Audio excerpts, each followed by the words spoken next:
Hi friends, ಎಲ್ಲರಿಗೂ ನಮಸ್ಕಾರ. ನಾನು ನಿತಿನ್ ಗೌಡ.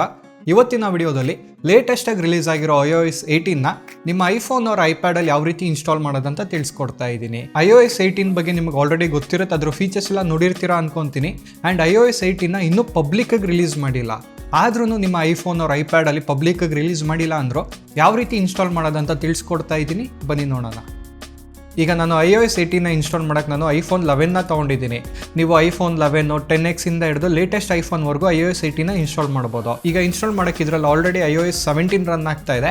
ಸೊ ಈಗ ಬ್ರೌಸರ್ನ ಓಪನ್ ಮಾಡಿ, ನಿಮ್ಮ ಐಫೋನಲ್ಲಿ ಬ್ರೌಸರ್ನ ಓಪನ್ ಮಾಡಿ, ಬ್ರೌಸರಲ್ಲಿ ಡೆವಲಪರ್ ಆ್ಯಪಲ್ ಅಂತ ಕೊಡಿ. ಆ್ಯಂಡ್ ನಾನು ಆಲ್ರೆಡಿ ಆಗಲೇ ಹೇಳ್ದಂಗೆ iOS 18 ಬಂದು ಪಬ್ಲಿಕ್ಗೆ ರಿಲೀಸ್ ಮಾಡಿಲ್ಲ, ಈಗ ಸದ್ಯಕ್ಕೆ ಡೆವಲಪರ್ಗೆ ರಿಲೀಸ್ ಮಾಡಿದ್ದಾರೆ. ಸೊ ನೀವು ಡೆವಲಪರ್ ಆಗಿ ಸೈನ್ ಅಪ್ ಮಾಡಿದ್ರೆ ನೀವು ಇನ್ಸ್ಟಾಲ್ ಮಾಡ್ಬೋದು. ಈಗ ಸೈನ್ ಅಪ್ ಯಾವ ರೀತಿ ಮಾಡೋದಂತ ತೋರಿಸ್ತೀನಿ ನೋಡಿ. ಇಲ್ಲಿ ಫಸ್ಟ್ ವೆಬ್ಸೈಟೇ ತೋರಿಸ್ತಾ ಇದೆ ನೋಡಿ, developer.apple.com ಅಂತ ಇದೆ. ಅದನ್ನು ಓಪನ್ ಮಾಡಿದ್ರೆ ಮೇನ್ ಪೇಜಲ್ಲೇ ಹಿಂಗೆ ಕೆಳಗಡೆ ಬಂದರೆ ನೋಡಿ, ಇಲ್ಲಿ iOS 18 ಅಂತ ತೋರಿಸ್ತಾ ಇದೆ, iPad OS 18 ಅಂತ ತೋರಿಸ್ತಾ ಇದೆ. ಸೊ ನೀವು ಐಫೋನಲ್ಲಿ ಇನ್ಸ್ಟಾಲ್ ಮಾಡ್ತಾ ಇದ್ರೆ iOS 18 ಅಂತ ಕೊಡಿ. ಇಲ್ಲಿ ಮೇಲ್ಗಡೆ ಟಾಪಲ್ಲಿ ಡೌನ್ಲೋಡ್ ಅಂತ ಆಪ್ಷನ್ ಇದೆ. ಡೌನ್ಲೋಡ್ ಆಪ್ಷನ್ನ ಕ್ಲಿಕ್ ಮಾಡಿದ್ರೆ ನಿಮಗೆ ಸೈನ್ ಇನ್ ಕೇಳುತ್ತೆ. ಸೊ ನೀವು ಯಾವ ಅಕೌಂಟ್ ಐಪ್ಯಾಡಲ್ಲಿ ಯೂಸ್ ಮಾಡಿರ್ತೀರೋ ಆ ಅಕೌಂಟಲ್ಲಿ ಸೈನ್ ಇನ್ ಆಗಬೇಕಾಗತ್ತೆ. ಆ್ಯಪಲ್ ID ಹಾಕಿ ಸೈನ್ ಇನ್ ಆಗಬೇಕಾಗತ್ತೆ. ಈಗ ನಾನು ಸೈನ್ ಇನ್ನ ಕೊಡ್ತಾ ಇದ್ದೀನಿ ನೋಡಿ. ಸೈನ್ ಇನ್ ಕೊಟ್ಟಿದ ತಕ್ಷಣ ಆ್ಯಪಲ್ ಡೆವಲಪರ್ ಅಗ್ರಿಮೆಂಟ್ ಅಂತ ಬಂದು ಹಾಗೆ ಕೆಳಗಡೆ ಬಂದರೆ ಬೈ ಚೆಕಿಂಗ್ ದಿಸ್ ಬಾಕ್ಸ್ ಅಂತ ಅದನ್ನು ಕನ್ಫರ್ಮ್ ಮಾಡಿ ಸಬ್ಮಿಟ್ ಕೊಟ್ಟರೆ ಸಾಕು, ನಿಮ್ಮ ಅಕೌಂಟ್ ಡೆವಲಪರ್ ಅಕೌಂಟಾಗಿ ಕನ್ವರ್ಟ್ ಆಗುತ್ತೆ. ಈಗ ಸಬ್ಮಿಟ್ ಕೊಟ್ಟಾದಮೇಲೆ ನಿಮ್ಮ ಐಫೋನ್ನ ಅಪ್ಡೇಟ್ ಮಾಡೋಕ್ಕೆ ಮೊದಲನೇದಾಗಿ ಸೆಟ್ಟಿಂಗ್ಸ್ನ ಓಪನ್ ಮಾಡಿ ಬ್ಯಾಕಪ್ನ ಕೊಡಿ. If something goes wrong recover ಈಸಿಯಾಗಿ ಮಾಡ್ಕೊಬೋದು.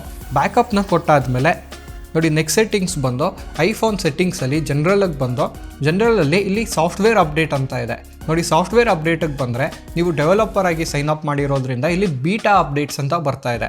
ಸೊ ನೀವು ಬೀಟಾ ಅಪ್ಡೇಟ್ಸ್ನ ಕ್ಲಿಕ್ ಮಾಡಿದ್ರೆ ನೋಡಿ, ಇಲ್ಲಿ iOS 18 ಡೆವಲಪರ್ ಬೀಟಾ ಅಂತ ಇದೆ, ಪಬ್ಲಿಕ್ ಬೀಟಾ ಅಂತ ಇದೆ.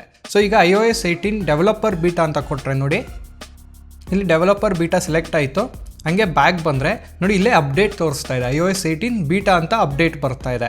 ಸೊ ನೀವು ಇಲ್ಲಿ ಅಪ್ಡೇಟ್ ಅಂತ ಕೊಟ್ಟರೆ ಅಪ್ಡೇಟ್ ಆಗುತ್ತೆ ನೋಡಿ. ಈ ಫೋನಲ್ಲಿ ಈಗ iOS 18 ಕಂಪ್ಲೀಟಾಗಿ ಇನ್ಸ್ಟಾಲ್ ಆಗಿದೆ. ಈ ರೀತಿ ನೀವು iOS 18ನ ಈಸಿಯಾಗಿ ಇನ್ಸ್ಟಾಲ್ ಮಾಡಿ ಇದರಲ್ಲಿರೋ ಹೊಸ ಫೀಚರ್ಸ್ನೆಲ್ಲ ನೀವು ಯೂಸ್ ಮಾಡ್ಕೊಬೋದು. ನೋಡಿದ್ರಲ್ಲ, ಈ ವಿಡಿಯೋ ನಿಮಗೆ ಇನ್ಫಾರ್ಮೇಟಿವ್ ಆಗಿರುತ್ತೆ ಅನ್ಕೊತೀನಿ. ಇದೇ ಥರ ಕನ್ನಡದಲ್ಲಿ ಟೆಕ್ ವಿಡಿಯೋಸ್ಗಾಗಿ ಟೆಕ್ಕಿಗನ್ನ ಸಬ್ಸ್ಕ್ರೈಬ್ ಆಗಿ. Thanks for watching.